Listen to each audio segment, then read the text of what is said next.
सबैलाई जय मसीह र स्वागत छ। जुम तथा फेसबुकको माध्यमबाट हामी दिनदिनै वचनको मनन गर्न यसरी भेला भएका छौँ। प्रभुलाई धन्यवाद भएको होस्। जब हामी बाइबल अध्ययन गर्छौँ अथवा बाइबल पढ्दछौँ अथवा कुनै एउटा पदलाई कण्ठ गर्दछौँ, त्यो पदको पृष्ठभूमि, त्यो पदको सेरोफेरो सबै कुरा बुझेर गर्न पाएपछि अझ त्यसको अर्थ हाम्रो जीवनमा झल्केर आउँदछ। त्यसै कारण यस्ता सामूहिक बाइबल अध्ययन छलफल गर्दा हामीलाई वचनको सेरोफेरो र वचनको पृष्ठभूमि बुझ्न मद्दत पुग्दछ।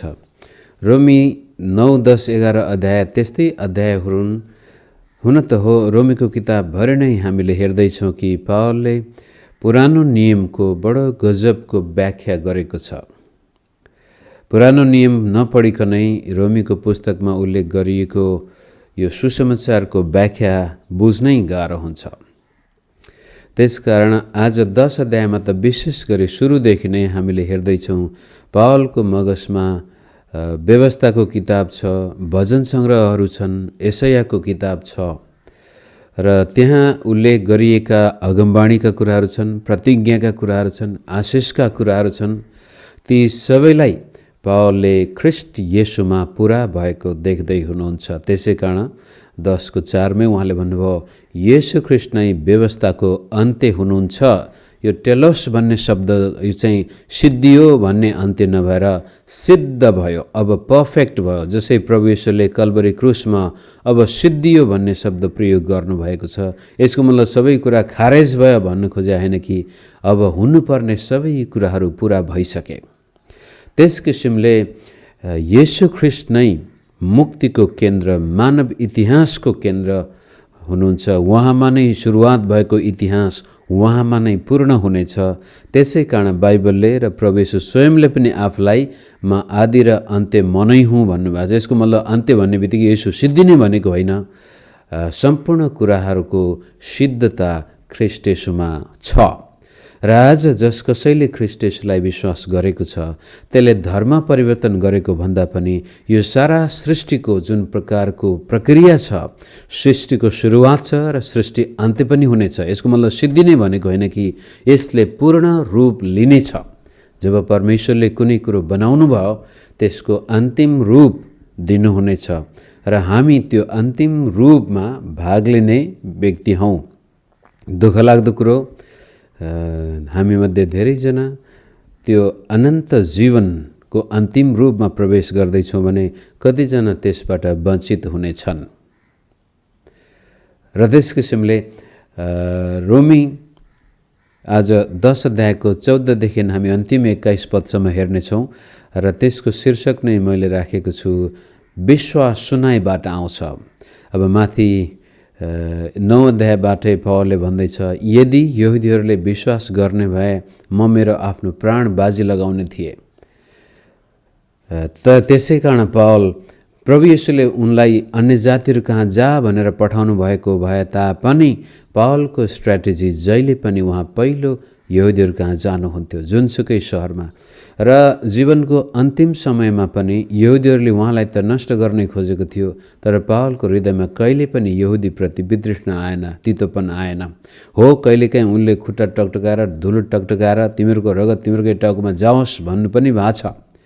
तरै पनि यी यहुदीहरूलाई मुक्तिमा ल्याउनको लागि पावलले पहिलो कोरिन्थीमा पनि भन्नुहुन्छ 9 अध्यायमा कि यहुदीहरूलाई विश्वासमा ल्याउन म यहुदी जस्तै भए, अन्य जातिलाई विश्वासमा ल्याउन म अन्य जाति जस्तै भए, बलवानलाई विश्वासमा ल्याउन बलवान जस्तै, कमजोरलाई कमजोर, म हरेक मानिसको निम्ति मुक्ति पाओस् भन्ने उद्देश्यले हरेक कुरा बन्न म तयार भएको छु।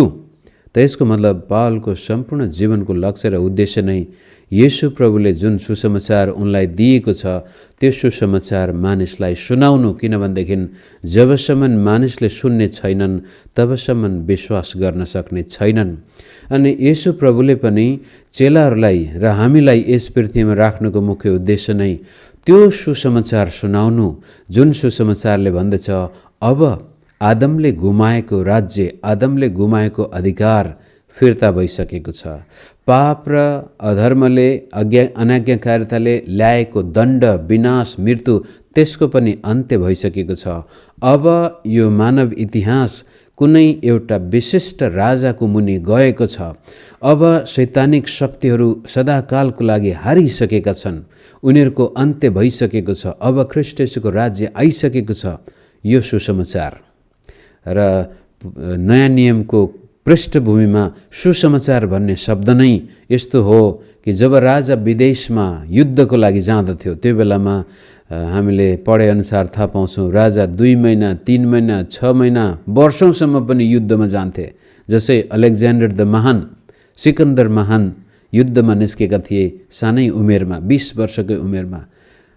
उनी युद्धमा निस्के, घरमा अर्कै उत्तराधिकारीलाई राखेर संसार विजय गर्न निस्केका थिए। दुर्भाग्यपूर्ण संसार पनि त्यति बेला उनले आफूले जानेको संसार त विजय गरे, तर घर फर्किन अगावै उनी मरेर गए।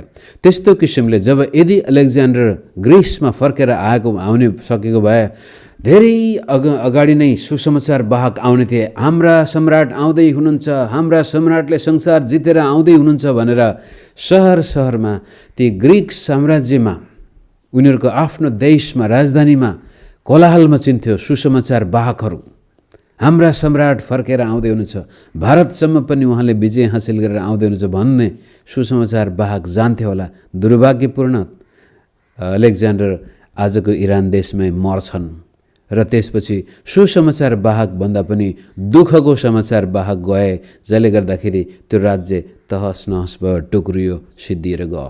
तर ख्रीष्ट येशूको सुसमाचार भनेको नै येशू प्रभुले जाऊ गएर राज्यको सुसमाचार सारा जगतमा फैलाऊ, सारा राष्ट्रहरूलाई बताऊ अब नयाँ राजा आउँदै हुनुहुन्छ, उहाँले राज्य स्थापित गर्नुहुनेछ। अनि त्यो राज्यमा सबैलाई यस्तो खालको जीवन आउनेछ। त्यो राज्यले यस्तो प्रकारको शान्ति, सम्पन्नता सबै कुराहरू ल्याउनेछ भनेर प्रचार गर्नको लागि हामीलाई संसारमा राखिएको हो। कहिलेकाहीँ त्यो लक्ष्यलाई हामीले बिर्सेर सुसमाचार भनेको नै केवल के भनौँ रोगबाट चङ्गाई हुनु, येशूले हाम्रो हृदयमा शान्ति दिनुहुन्छ अथवा हाम्रो पाप क्षमा गरेर हामीलाई पृथ्वीबाट स्वर्ग लैजानु हुनेछ, नरकबाट छुटकारा पाउनेछौँ भन्ने सीमित मात्रामा हामी सुसमाचारलाई राखिदिन्छौँ। त्यो कुरोलाई आउनुहोस् हामी अब 14 पदबाट पढेरै अगाडि लैजाउँ। रोमी 10:14बाट 13 पदमा उहाँले किनकि प्रभुको नाउँ पुकार्ने हरेकले उद्धार पाउनेछ भनिसकेपछि 14मा तर जसलाई विश्वास गरेकै छैनन् उहाँलाई मानिसहरूले कसरी पुकार्ने, जसको विषयमा सुनेकै छैनन् उहाँमाथि तिनीहरूले कसरी विश्वास गर्ने र प्रचारक बिना तिनीहरूले कसरी सुन्ने र कसैले नपठाइकन मानिसहरूले कसरी प्रचार गर्ने, जस्तो लेखिएको छ सुसमाचार प्रचार गर्नेहरूका पाउ कति सुन्दर छन्। यो खण्ड पनि प्राय यो मिसियोलजिस्टहरू मिसनरी कार्यक्रम सुसमाचारका कार्यक्रमको लागि प्रयोग गरिने खण्डमा आउँदछ। मिसनरी पठाउनु पर्ने कुरालाई जोड दिइन्छ, अवश्य पनि यसमा त्यो छ। त्यसका साथै पावलले यहाँनिर भन्दै हुनुहुन्छ यहुदीहरूलाई सुसमाचार सुनाउनु आवश्यक छ, आवश्यक थियो। त्यसै कारण पावलले आफ्नो जीवनमा पनि त्यो प्रमाणित गर्नुभएको छ। तापनि यहाँनिर चाहिँ अब यहुदी र गैर यहुदी दुवै चर्चलाई लेखिएको यो पत्र हो र हाम्रो लागि पनि यो त्यति नै महत्त्वपूर्ण छ। प्रत्येक यसका भावनाहरू, शब्दहरू हाम्रो लागि त्यति नै महत्त्वपूर्ण छन्। त्यसै कारण पावलले एउटा सिक्वेन्स देखाउनुहुन्छ कि पुकारा गर्ने, येशूलाई विश्वास गर्ने सबैले मुक्ति पाउनेछन्। येशूको नाउँ पुकारा गर्ने कोही शर्मिन्दा हुने छैन, लज्जित हुने छैन। तर दुःखलाग्दो कुरो सुन्दै सुनेको छैन भने तिनीहरूले कसरी विश्वास गर्ने? अब कसैले सुनाउँदै सुनाएन भने कसरी सुन्ने? सुनाउनको लागि पनि कोही जानु पर्यो, जानको लागि पनि कसैले पठाउनु पर्यो र सायद यसमा हुनसक्छ उहाँले अगमवक्ताहरूलाई पनि आफ्नो मगजमा राख्नु भएको छ, आफैलाई पनि आफ्नो मगजमा राख्नु भएको छ। प्रभु येशूले भनेका कुराहरू पनि उनको मगजमा हुन सक्छन् कि प्रभुले भन्नुभयो, जसरी पिताले मलाई पठाउनु भयो त्यसरी म तिमीहरूलाई पठाउँछु भनेर यूहन्ना 20 अध्यायमा पनि प्रभुले चेलाहरूलाई त्यो आज्ञा दिनुभएको छ। चाहिँ यिनै कुराहरू उनको मगजमा थिए होला, तापनि उनको मुख्य उद्देश्य चाहिँ यहुदीहरूलाई सम्बोधन गरिरहेको थिए। यतिखेर यहुदीहरूले किन विश्वास गरेनन् भनेर 16 पदमा आएर उनले फेरि त्यसलाई यसरी लैजानुहुन्छ, तर तिनीहरू सबैले सुसमाचार पालन गरेका छैनन्, किनकि यसैया भन्छन्, हे प्रभु, हामीबाट सुनेका कुरा कसले विश्वास गरेको छ र।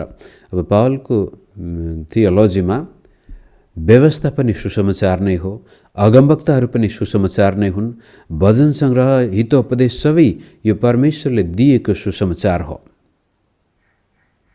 यदि यो यिनीहरूको हातमा थियो, कानमा थियो भनेदेखि यसबाट नै यिनीहरूले परमेश्वरमा विश्वास गर्नुपर्ने हो, तर बुझेका छैनन्। माथि यिनीहरूको जोश त छ, तर जोश ज्ञान बिनाको जोश।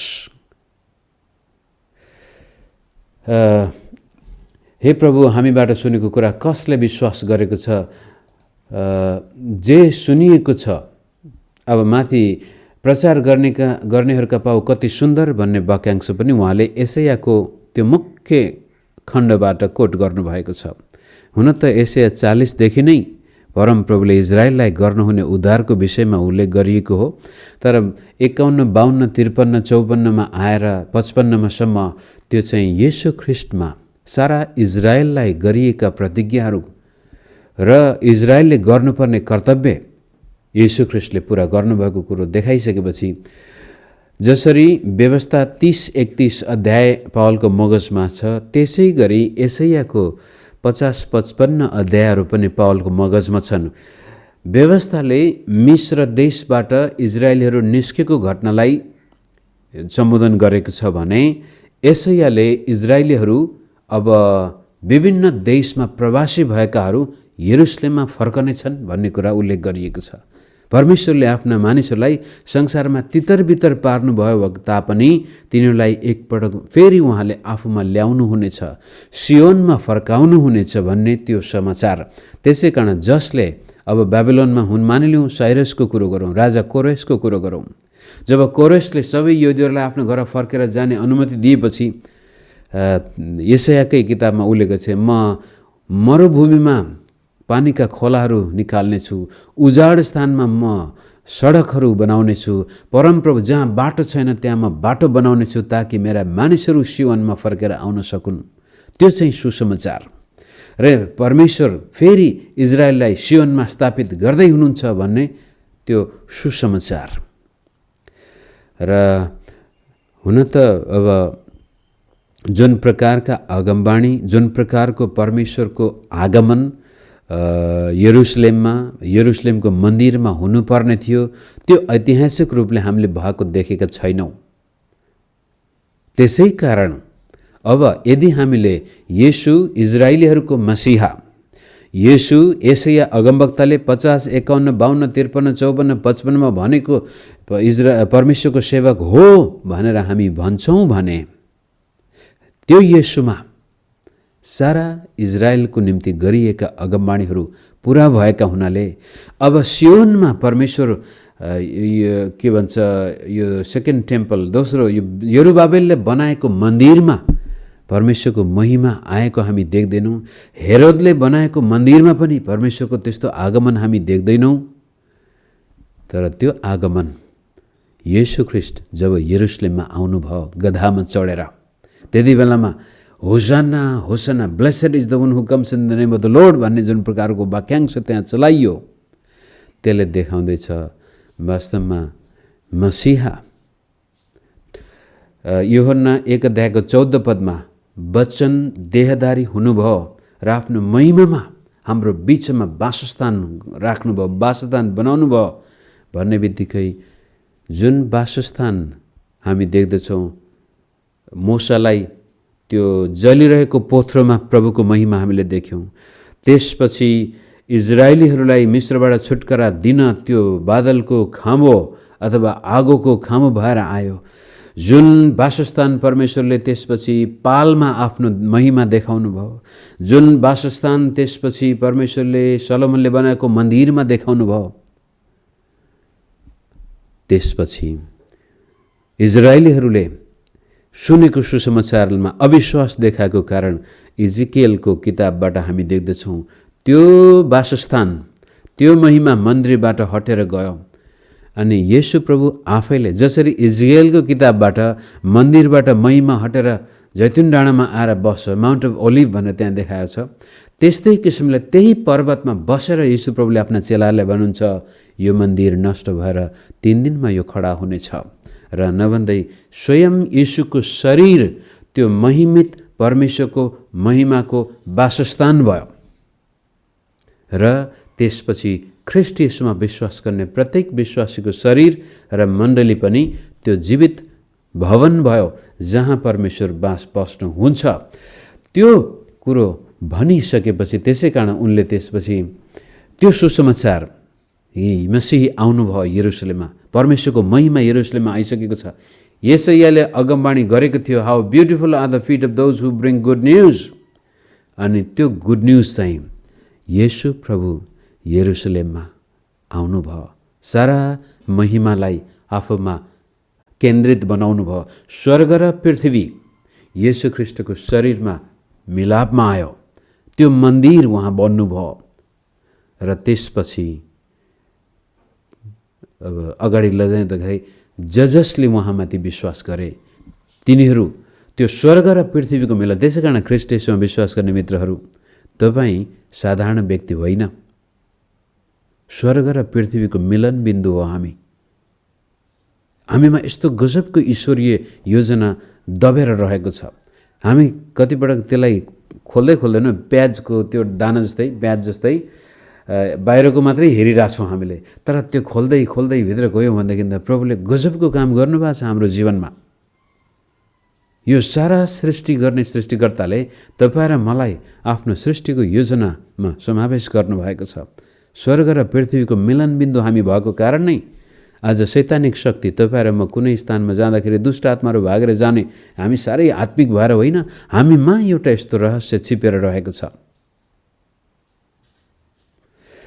र कता कता पुगेछु, मेरो समय सिद्धिहाल्छ।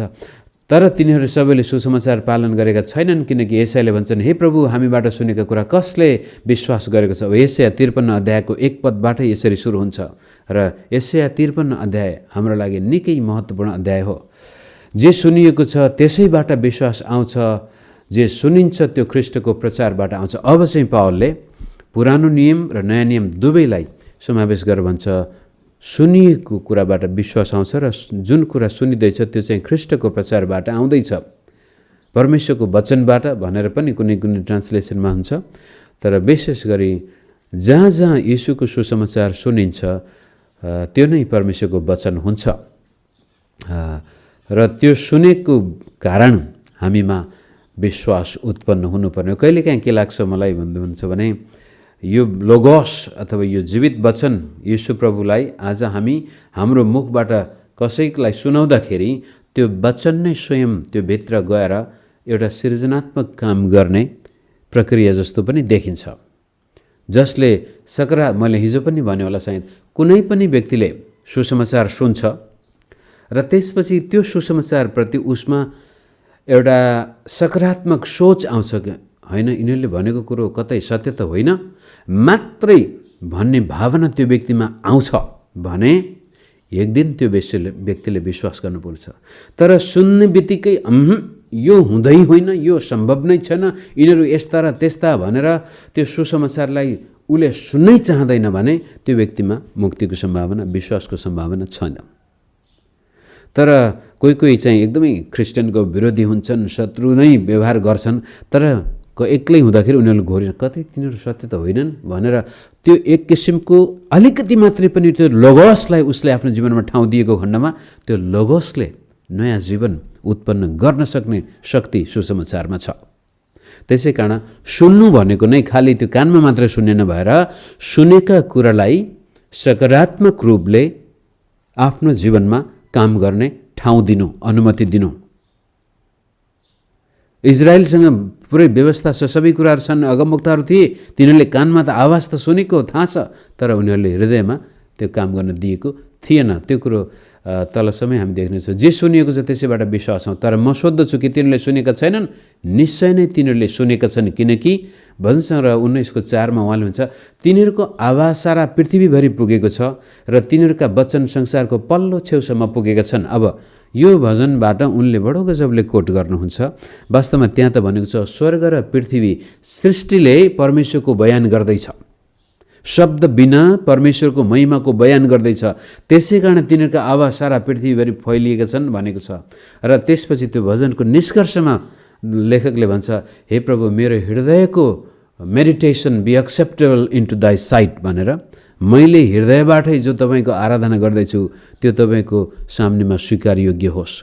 सारा सृष्टिले परमेश्वरको बयान गर्दैछ भनिसकेपछि त्यो भजन लेखकले भन्छ, प्रभु, मेरो हृदयबाटै म तपाईँलाई आराधना गर्दैछु, त्यो तपाईँको नाउँमा ग्रहणयोग्य होस्। त सुनेको कुरो हृदयमा काम गर्नुपर्ने रहेछ। तर इजरायलीहरूले त्यो कुरो गरेनन् भनेर पावलले आरोप लगाउँदै हुनुहुन्छ।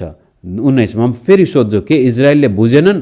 सर्वप्रथम मूसाले भन्छन्, जो एक जाति नै होइन, म तिनीहरूप्रति डाही तुल्याउनेछु, एउटा मूर्ख जातिद्वारा म तिमीहरूलाई क्रुद्ध तुल्याउनेछु। अब व्यवस्था 32 अध्यायमा मूसाले बडो गजबको एउटा भजन गाउनु भएको छ, कविता नै भनौँ, यता गद्यको रूपमा कि पद्य के भन्छौँ त्यसलाई, यो बडो ठुलो गम्भीर एउटा गीत, भजन, कविता हो। त्यो रहस्यमय तरिकाले त्यो प्रस्तुत गरिएको छ। र त्यसैलाई भन्छ कि इजरायलीहरूलाई परमेश्वरले मुक्ति दिनको लागि के नै गर्न बाँकी राख्नु भएको छ र म यसलाई जो एक जाति नै होइन, म तिनीहरूप्रति डाही तुल्याउनेछु, एउटा मूर्ख जातिद्वारा म तिमीहरूलाई क्रुद्ध तुल्याउनेछु, अथवा तिनीहरूलाई म मेरो जाति बनाएर तिमीहरूलाई आरेस लाउने बनाउनेछु भन्न खोजेको। तब यशायाले साहसपूर्वक भन्छन्, मलाई नखोज्नेहरूले मलाई भेट्टाएका छन्, जसले मेरो खोजी गरेनन् तिनीहरूका माझमा मैले आफैलाई प्रकट गरेको छु। तर इजरायलको विषयमा तिनी भन्छन्, दिनभरि नै अटेरी र विरोधी मानिसहरूप्रति मैले मेरो हात पसारेको छु। यस किसिमले परमेश्वरको वचनले फेल खाएको छैन। इजरायलीहरूलाई परमेश्वरले पूर्ण रूपले त्याग्नु भएको छैन, जसरी उहाँले संसारका कुनै पनि मानिसलाई त्याग्नु भएको छैन। कहिलेकाहीँ के लाग्छ भने इजरायली मात्रै विशिष्ट रूपले छानिएका र अरू संसारका मान्छेलाई परमेश्वरले व्यवस्था गरेको भन्ने भावना पनि आउँछ। तर संसारको कुनै पनि जातिलाई परमेश्वरले त्याग्नु भएको छैन। त्यसै कारण अहिले चाहिँ रोमको मण्डलीमा यहुदी र गैर यहुदी विश्वासी बीच आएको द्वन्द्व समाधान गर्नको लागि पावलले लेख्दै हुनुहुन्छ, इजरायलीहरूलाई परमेश्वरले त्याग्नु भएको छैन। त्यतिखेर पनि धेरै यहुदीहरूले विश्वास गरिरहेका थिए। इतिहासमा पनि बेला बखतमा यहुदीहरूले विश्वास गरेका छन्, आज पनि यहुदीहरूले विश्वास गरिरहेका छन्। र अन्त्यको समयमा पनि जब ख्रीष्ट येशू फर्केर आउनुभन्दा अगाडि पनि थुप्रै यहुदीहरूले विश्वास गर्ने नै छन्। तर कहिलेकाहीँ हामी यति अधीरजी भइदिन्छौँ, जसरी मार्टिन लुथरले सुरुमा रेफर्मेसन सुरु गर्यो अनि रोमन क्याथोलिक चर्चबाट मण्डलीलाई एकदमै शुद्ध पार्यो र उनको विश्वास के थियो भनेदेखि अब चाहिँ यहुदीहरूले पनि विश्वास गर्नेछन्। अब मण्डली साँचो रूपले मण्डली भयो। अहिलेसम्म रोमन क्याथोलिकको कारण यहुदीहरूले विश्वास गरेका थिएनन्, अब चाहिँ विश्वास गर्नेछन् भनेर सुरुका वर्षमा दिलो ज्यानले उनले यहुदीहरूलाई सुसमाचार प्रचार गरे। तर यहुदीहरूले मानेनन्। अनि जब यहुदीहरूले सुसमाचारमा विश्वास गर्न मानेन, त्यसपछि लुथरलाई भयङ्कर रिस उठ्यो र उनले त्यसपछि यस्तो खालको पर्चा किताब निकाले जसले यहाँसम्म उत्साह दियो कि अब यहुदीहरूलाई जहाँ भेटायो त्यहाँ आक्रमण गरे पनि हुन्छ, यिनीहरूलाई हाम्रो देशमा बस्नै दिनु हुँदैन, यिनीहरूका घरबाट लखेट्नुपर्छ, हाइवेमा जाँदाखेरि यिनीहरूलाई सुरक्षा प्रदान गर्नु हुँदैन, जसले यिनीहरूको सम्पत्ति लुटे पनि हुन्छ। यस्तो खालको निर्दयी किताब पनि उनले यहुदीहरूको विरुद्धमा लेखे। यो भावना रोममा पनि त्यो बेलामा नै आउने सम्भावना थियो यहुदीहरूप्रति। त्यसै कारण पावलले बडो बुद्धिमानीपूर्वक प्रभुको आत्माद्वारा अगुवा भएर परमेश्वरको राज्य आज आइसकेको छ मसीहीद्वारा। उहाँ सियोनमा फर्किसक्नु भएको छ र उहाँमा अब सम्पूर्ण संसारका मानिसहरूको निम्ति मुक्तिको लागि ढोका खुलिसकेको छ। र यो सुसमाचार अब चारैतिर फैलाउनु परेको छ। यहुदीहरूलाई पनि गैर यहुदीहरूलाई पनि यो सुनाउनु परेको छ। अनि अब यसलाई यतिकै राखेर तपाईहरु मेरो व्यक्तिगत जीवनमा अलिकति दुई चार कुरा राख्न मन लाग्यो। मैले अस्तिदेखि नै भन्दै आएको थिएँ, जीवनमा हामी सफल या विफल हुने हो भन्ने कुरा निर्णय गर्नको लागि तपाईहरु मैले कतिको ध्यान दिएका छौँ, पेड अटेन्सन, कतिको अटेन्सन हामीले दिएका छौँ। कुनै कुराप्रति हामी सकारात्मक भएर ध्यान दिन्छौँ भनेदेखि त्यो कुरामा हामी सफल हुन्छौँ। र क्रिस्चियन जीवनको विश्वास पनि तपाईहरु मेरो जीवनमा आत्मिक उन्नति होस् चाहे भौतिक उन्नति होस्, दिलो ज्यानले हामी त्यसमा लाग्यौं र त्यसको बारेमा अध्ययन गर्यौं, सुन्यौं, विचार गर्यौं, यो विषयमा यो व्यक्तिले अथवा कसले के सिकाएको छ, कहाँबाट कसरी गर्न सक्छ। जस्तै उदाहरणको लागि विवाहको लागि तपाईको विवाहलाई सुन्दर बनाउन चाहनुहुन्छ भनेदेखि तपाईले ध्यान दिनुभयो।